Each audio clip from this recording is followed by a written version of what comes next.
반갑습니다. 미세스 N입니다. 지난 시간에는 우리는 왜 이렇게 생각이 많을까? 고구마 줄기처럼 뻗어나가는 생각들이 왜 멈추지 않을까에 대해서 이야기를 해봤는데요. 오늘은 생각이 많은 사람들이 나타내는 전형적인 특성에 대해서 한번 이야기를 나눠보려고 해요. 우리는 이제 보통 남들도 나와 같은 생각을 하겠지? 라고 생각을 하잖아요. 그런데 모든 사회에서 적용되는 이런 암묵적인 규약들과 또 일이 되어가는 방식, 이렇게 뭐 따로 말할 필요가 없이 우리가 자연스럽게 익히게 되는 바로 그런 것들 있잖아요. 근데 문제는 바로 이게 정신적 과잉 활동인에게는 안 통한다는 데 있습니다. 사회는 이렇게 좌뇌형에 맞게 설계가 되어 있는데 정신적 과잉 활동인은 거의 완벽하게 우뇌형이거든요. 그러면 이제 이런 다름은 학교나 유치원 뭐 이렇게 어릴 때 집단 활동을 시작하면서부터 문제가 나타나기 시작하는 거예요. 암묵적인 규약을 잘 이해하지 못하니까 어리석다, 무례하다, 반항적이다, 주제에서 벗어난 이야기를 한다, 지시를 따르지 않는다 등등의 이런 말들을 듣게 되는 거죠. 그리고 이제 이런 상황이 반복이 되다 보면 타인과의 상호작용이 현저하게 이렇게 떨어지고 또 관계에서 이렇게 위축이 된다는 그런 문제점이 생겨나는 거예요. 그렇다고 해서 우뇌형을 좌뇌형으로 만들겠다고 이렇게 바꿔보려는 노력을 하는 게 맞을까요?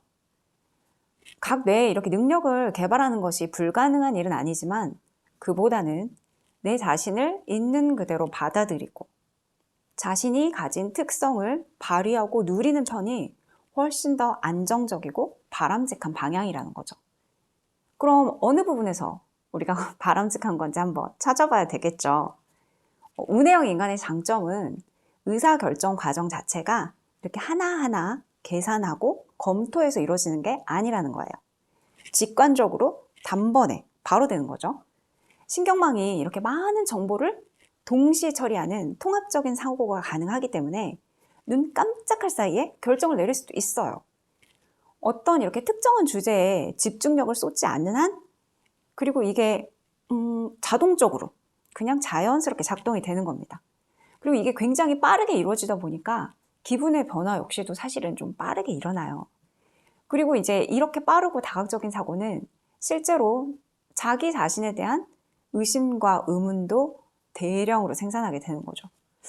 사람이 이렇게 적당히 의심을 하고 성찰하고 검증을 하면 되는데 이게 너무 많아지면 자기 입장이 정립이 잘 안 돼요. 모든 것들이 다 불확실하게 보이거든요. 정말 말 그대로 이들이 보는 세상은 불안해 보일 수밖에 없어요. 의심, 단점 뭐 이런 것들이 계속 보이니까요.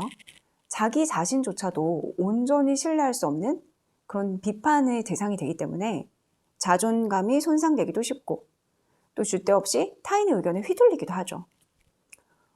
이런 식으로 이렇게 자기 의견을 계속 쉽게 철회해버리면 당연히 남한테 조종당하기 쉬운 그런 좀 약간 취약한 상태가 되는 거예요.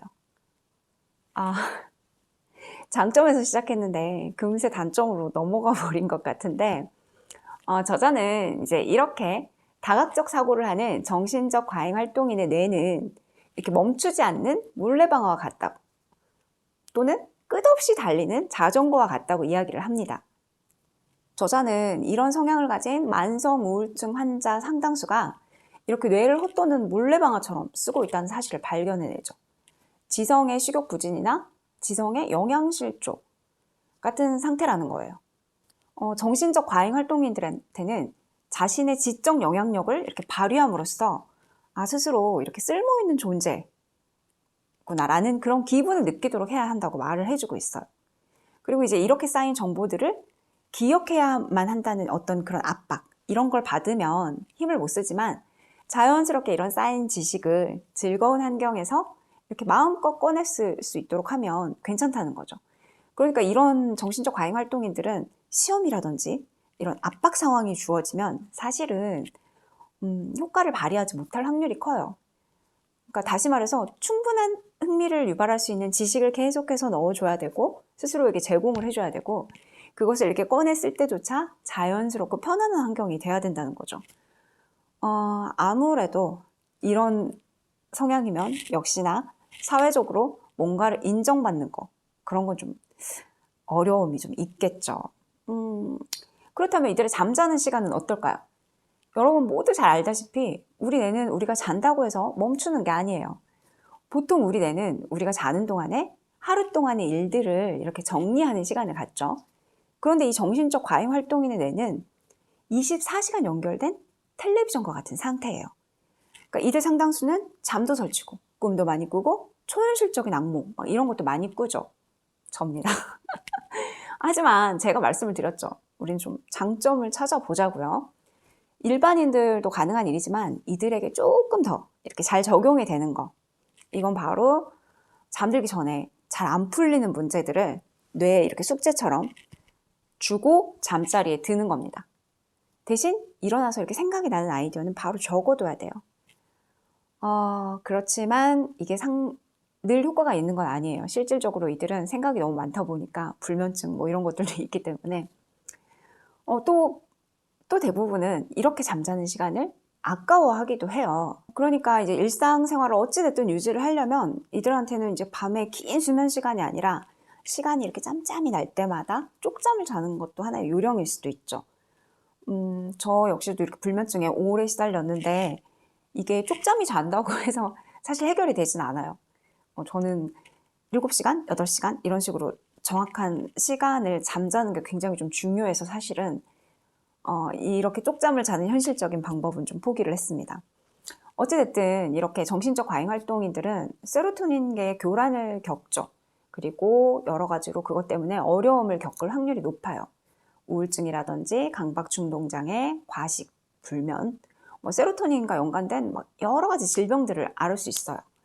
항우울증 약으로 선택적 세로토닌 재흡수 차단제 SSRI가 사용되는 것도 이 세로토닌의 분비되는 양을 조절하는 방식인데 저자가 일반적으로 우리가 생활에서 세로토닌 분비를 정상화하고 적당한 식욕을 유지하기 위해서 알려주는 팁들이 또 몇 가지 있어요.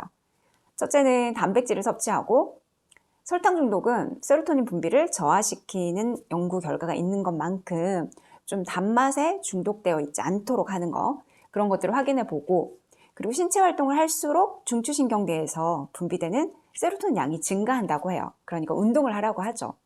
그리고 중요한 거 한 가지 새로운 일을 계획하라. 이 새로운 것에 대한 이런 어떤 흥분 이런 것들은 도파민을 분비를 시켜요. 그리고 이 도파민은 세로토닌의 합성을 촉진하는 거죠. 대신 이제 스트레스는 언제나 늘 나쁘다고 하는데 이 스트레스는 세로토닌의 분비를 크게 저해합니다. 우리는 이제 과밀한 편도체를 타고났기 때문에 스트레스 관리가 특히 중요해요. 굉장히 중요해요. 명상이나 요가를 하는 것도 좋은 방법일 수 있다고 권하고 있죠. 그런데 이런 방법들은 사실은 보조적인 거예요. 우리가 추가적으로 해볼 수 있는 노력들인 거고 어려움이 좀 이렇게 꽉 들어찼다 라고 본인이 느낀다면 사실은 이런 어려움을 해결하기 위해서는 전문가를 찾아서 나에게 맞는 방법들을 좀 찾고 맞춰서 처방을 받아야 되는 게 맞다고 생각을 합니다.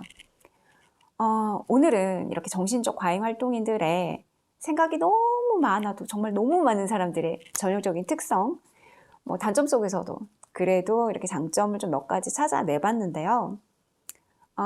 이번 시간에는 이렇게 전형적인 특성을 알아봤다면 다음 시간에는 이런 정신적 활동인들이 생각이 많은 사람들이 앞으로 그럼 어떻게 살아가야 되냐.